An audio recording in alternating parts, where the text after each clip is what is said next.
Sir বলেন না আজকে কোন টপিক পড়বো? স্যার আপনি কি কিছু খেয়ে আসছেন?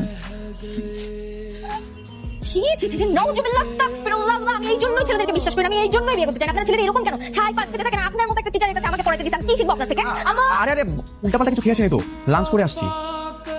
ও কিন্তু আপনার দেখে মনে হচ্ছে আপনি কিছু খেয়ে আসছেন। স্যার আপনি লিখছেন? ও বাবা মা দেখে যাও তোমাদের গুণধর টিচারের কাজ সর্বনাশ করে ফেলছে, তাড়াতাড়ি আসো বাবা মা। আমি বুঝলাম না স্যার আপনার কি হয়েছে? কালকে টাকা পড়ছেন আর আজকে খোলা আকাশের নিচে নিয়ে আসেন পড়ানোর জন্য, কেন বাসায় পড়ানো যেত না? এটা দেখে তো মনে হচ্ছে একটা বিয়ে বাড়িতে চলে আসছি।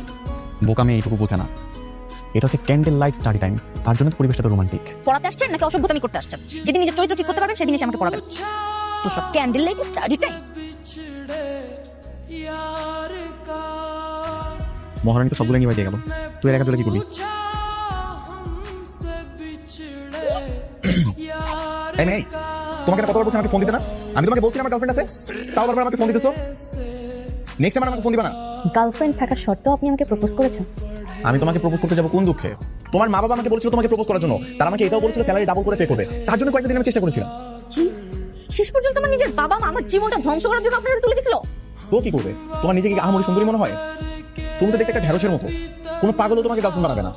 আর আমার গার্লফ্রেন্ড দেখতে যেই সুন্দরী, তোমার থেকে হাজার গুণ সুন্দরী, ওরে দেখে তোমার চোখ নষ্ট হয়ে যাবে, বুঝছো? লাগবে না, আমি দেখতেও চাই না। ম্যাথ করো।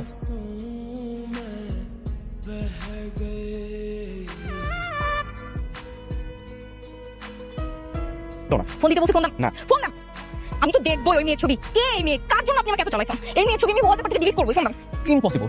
আমার এই ফোনের ওয়ালপেপারে যে ছবি আছে সে হচ্ছে আমার জান, তার ছবি তুমি ভুলেও ডিলিট করতে পারবো না, কারণ তাকে যদি প্রতিনিয়ত না দেখি তাহলে তোমার মনই ভালো থাকে না। তাই না? যান আপনার আমি বিয়ে করতাম। এই কোথায় যাচ্ছ? দাও, এরকম ভাবে রাগ করে কোথায় চলে যাচ্ছ? তো কি করবো? আপনি মেয়ে নিয়ে এত পরিমাণ চালাইছেন আমাকে যে এতদিন আমি টর্চার সহ্য করছি, রীতিমতো আপনাকে বিয়ে করতে চাচ্ছি, এখন আপনি আমাকে ওই মেয়ের ছবি দেখাবেন না, এখন আপনি আমাকে জিরো খাচ্ছেন। আমি তো তোমাকে বারবার করে বললাম যে এটা আমার জান, আমি কোনোভাবে এই ছবিটা আমার এখান থেকে ডিলিট করতে পারবো না। তারপরেও তুমি শুধু দেখতে চাচ্ছ, আমি তোমাকে দেখাচ্ছি, কিন্তু একদম জেলাস ফিল করো না কিন্তু। এই যে দেখো, শুনো না? মাশাআল্লাহ মাশাআল্লাহ, আপনার চয়েস আসলেই অদ্ভুত সুন্দর। এরকম মেয়েকে বউ বানানো তো ভাগ্যের ব্যাপার। এরকম মেয়েকে যদি কেউ পায় তাহলে কে এই চান্সটা মিস করবে? আমি আমার প্রশংসা করতেছি না আসলে, কিন্তু আসলেই আমি অদ্ভুত সুন্দর। এর জন্য তো আগে আমাকে ওয়ালপেপার দিয়ে রাখছি, কারণ জানি দিন মেয়েটা আমার বউ হবে। তাহলে তলে তলে এত দূর, তাই না? খুব চালাক। অনেক দূর। যাক এখন কবে বিয়ে করবে সেটা বলো। বিয়েটা তো খুব শীঘ্রই করে ফেলবে, কিন্তু আমার বউ হওয়ার পর কিন্তু এরকম থাকা যাবে না, পড়াশোনা বন্ধ করতে হবে, যাতে কেউ বলতে না পারে যে টিচার বউ ফেলটু। আমার টিচার আপনি বিয়ে করবেন না, কিন্তু স্বামী হয়ে টিচার করা যাবে না। 100 বার করবো তোমাকে টিচার আমি পড়াশোনা করবো, এটা কিন্তু ডাবল মারতে পারবো না। করতে পারবে।